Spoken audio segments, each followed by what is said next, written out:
తెలంగాణ సర్కార్ మరో కీలక నిర్ణయం తీసుకుంది. హైదరాబాద్ మెట్రో రైల్ ఎండీగా మళ్లీ ఎన్వీఎస్ రెడ్డిని కొనసాగించాలని నిర్ణయించింది. మరో ఏడాది పాటు ఎన్వీఎస్ రెడ్డిని కొనసాగిస్తూ తెలంగాణ సర్కార్ జీవో జారీ చేసింది. దీంతో వచ్చే ఏడాది మార్చి 31 వరకు మెట్రో రైల్ ఎండీగా ఎన్వీఎస్ రెడ్డి కొనసాగబోతున్నారు.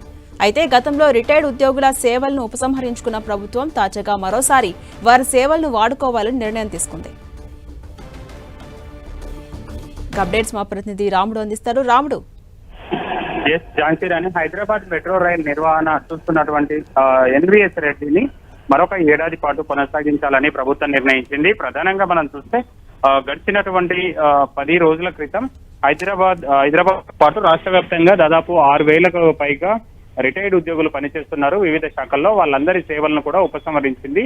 అయితే ప్రధానంగా ఎవరైతే ఇంపార్టెంట్ మళ్ళీ వాళ్ళ సేవలు అవసరం ఉందో అలాంటి వాళ్ళ వివరాలను అయితే ప్రభుత్వానికి పంపించండి, పరిశీలించి దాని విషయంలో నిర్ణయం తీసుకుంటామని చెప్పినటువంటి ప్రభుత్వం.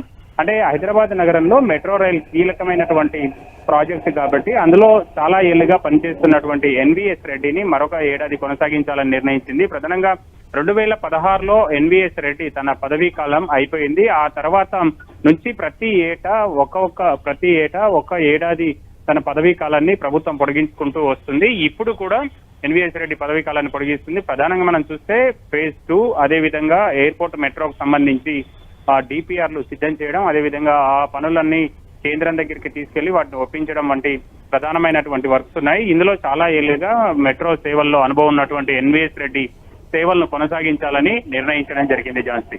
రైట్, థ్యాంక్ యూ రాముడు.